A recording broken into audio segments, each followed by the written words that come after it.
Hello, today, let's make a movable paper doll tutorial. Don't say you can't learn it anymore.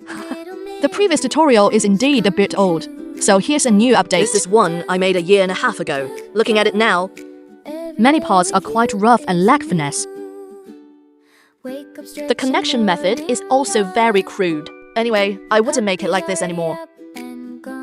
Ta-da! This is the paper figure used as a demonstration for this tutorial. It looks a bit ugly, doesn't it? however, the craftsmanship clearly looks much more refined. Small magnets are used for the hands. The surface is covered with a layer of cold lamination film. I can guarantee that making it is really very simple. If anyone still says they can't learn it, I'll really be heartbroken. It's roughly divided into two main parts, drawing and assembly. For the drawing part, I'll provide a framework idea for beginners. Those who want to skip straight to the assembly can jump to the 4 o'clock mark. It'd be great if everyone can submit their homework after watching. Without further ado, let's get started. First is the drawing phase. The reference draft is a Q version drawing I taught my younger schoolmate before. For a Q version, a 1:1 head-to-body ratio is usually enough. Beginners are suggested to look at the full body effect first. Then draw part by part on separate sections of paper. Generally, when drawing the head, you can sketch an outline first. When drawing other parts, leave larger gaps between them, mainly to make cutting out easier later. Basically, any component you want to move can be drawn separately. My line art pen is a Stabilo pen. A set from Pinduoduo costs a bit over 10 RMB, but to save money, if you don't want to do line art and coloring using pencil directly, it's totally fine as well. It's just that doing the full process looks a bit nicer. Usually, fine lines for inking and thick lines for outlining make the visual effect much better because it looks more cohesive. As the front head shell, the eye sockets need to be cut out. I'll use an orange-colored pencil to deepen the eye socket marks. This makes tracing and cutting later much easier. After that, it's just repeating the outlining process. Not much else to say. Fast forward to completion. So we roughly end up with something like this. Compared to the draft, I can only say, well. Next, cut out the head portion. This step is mainly to open up the eye sockets first. It's generally recommended to use a 30-degree utility knife. I forgot, this one I'm using is 60 degrees. When carving out the eye sockets, turn the paper as you cut. Anyway, be patient and take your time. After all, if the paper is thick, it's not easy to cut. This time I used watercolor paper, which is relatively less easy to work with than thicker white cardstock. But no big deal, it's still usable. This section is sped up at 1.5x. Still so slow. I couldn't help it either. Anyway, just hollow it out slowly. Once it's basically smooth, it's good to go. Then use the same method to finish the other eye. It might look a little creepy, scary. Next step is preparing for coloring. Nothing much to say about coloring, just basic shading. For watercolor paper, watercolor is still recommended. Markers feel just so-so. At this stage, we apply the cold lamination film, right? This time, I used glossy film, very shiny. I bought a 5 size, which is plenty enough. Cut it to a suitable size. Be careful to avoid air bubbles when sticking it. As a professional screen protector applicator for phones, I can only say, if I fail at this, you guys won't be able to see it anyway. Pay attention to pulling it flat while sticking. Press down one end first and pull the other end flat as you apply it. Ensure it sticks smoothly without any air bubbles. I'm used to flattening and pressing it with my hands. Basically, as long as it adheres smoothly without gaps, it's okay. After applying, don't forget to cut the eye socket holes a second time. Laminate and cut out all the other parts as well. Finally, we get a crime scene. Next is making the eyes, eyelids, and preparing the connections. The eye sheet is usually placed together with the back head shell. Trace it as drawn, and you'll get one. The layer with eyes and back hair. Likewise, color it and then cut it out. Next, add a backing piece to the body section. Again, trace it out and cut it.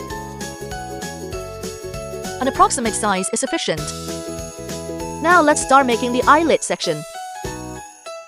It's roughly a long strip of paper, painted black along the top edge. If interested, you can add eyelashes on top yourself. Remember to add skin tone. Ensure our eyelid strip is wide enough. Then, cut it into an appropriate size. If you feel a bit unsure, compare it a few times and estimate in your head. Next, cut a slot for the eyelids. Don't cut all the way through above the eyes. Leave a little gap. Just reserve the middle position. If the space is big enough, you can do what I do.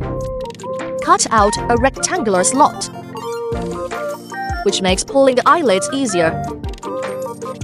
It looks a bit like a goofy octopus. Now the eyelids can slide freely in and out. Next is the assembly phase for the limbs. This time, we use the double-sided tape connection, the simplest method. Previously, it seemed nobody else used this method except me. I also call it the foolproof lazy method. Even though I published tutorials before, there was barely any feedback. Take a look at it one more time. Cut a piece of double-sided tape. Peel off a section and fold it in half. Next, use scissors to cut it in half. A simple joint connector is created. Peel off this folded piece of double-sided tape. Get a folded piece of double-sided tape. Then this folded double-sided tape can be stuck onto the leg piece that has only one layer. Next, attach the leg onto the body. Basically, it can move now. This approach doesn't consider linkage mechanisms, making it very suitable for beginners. Just attach both legs like this and it'll work. Of course, thread stringing or eyelid methods work as well. But this time, I promised a version even primary school students can master. If anyone still says they can't do it, I'll really be heartbroken. To reinforce it, you can use single-sided tape for sealing layers. Also use this kind of diagonal cutting method. As long as the goal of isolating air is achieved, it's okay. After this is done, I'm going to start using magnets. The magnet usage is also really simple. Buy the cheapest 1mm thick strong magnetic magnets online. Choose the smallest size. 5mm is enough. Since we're making a paper figure, we don't need large magnets. The method to use them is even simpler. Cut a piece of double-sided tape and stick it directly. The part where I stuck it wasn't recorded. Awkward. Just don't overthink it. I mean it when I say it's simple. After that, it's mindlessly cutting tape.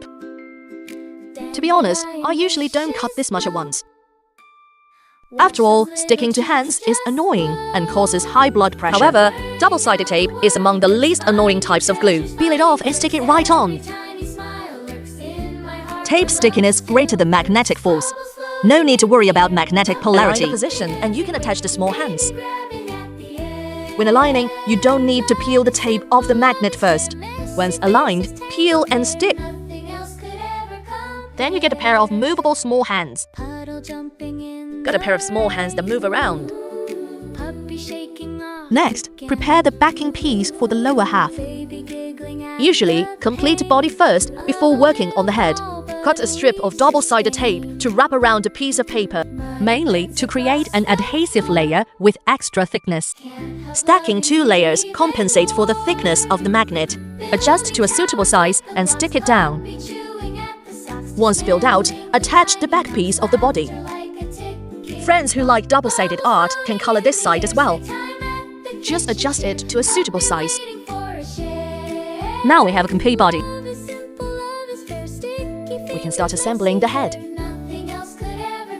The head still has 2 pigtails, braids. Use the same joint method as used for the legs. Fix them into place. That's pretty much good to go. Everyone, after working on it for so long, it's finally almost finished. I'm so touched. I wonder if you guys are moved too. By the way, use double-sided tape for the body connection as well.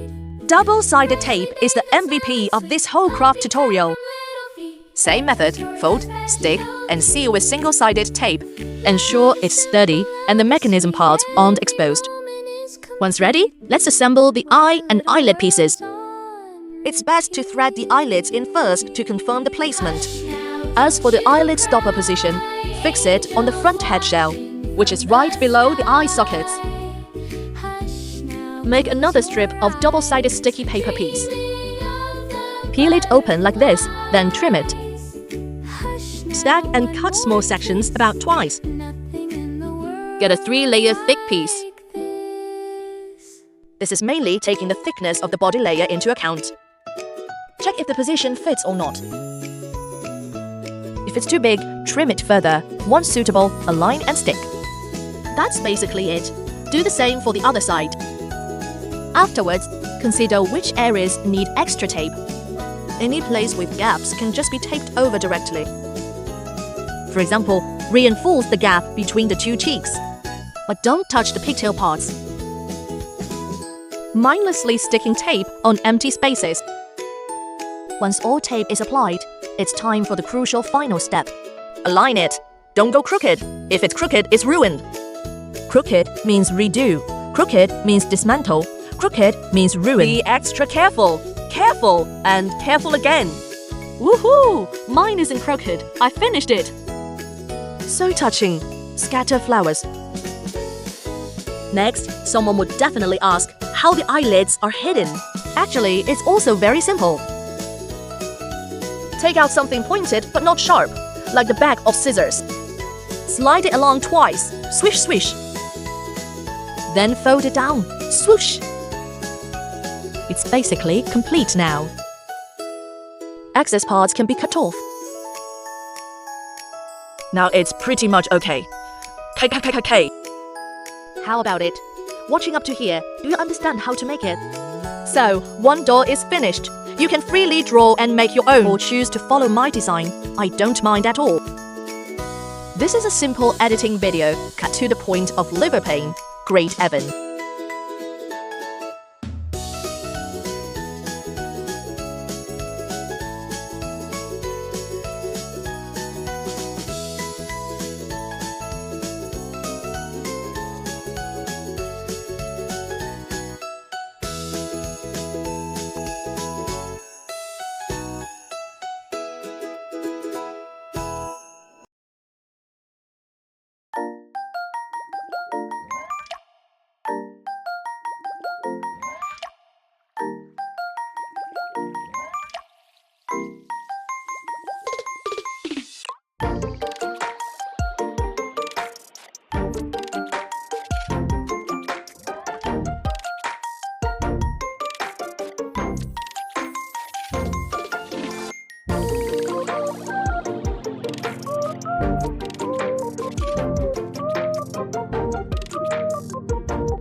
stretching morning yawn. Puppy's already up and gone, chasing butterflies on the lawn. Baby laughing since the dawn. Dandelion wishes blow, watch those little cheeks just glow.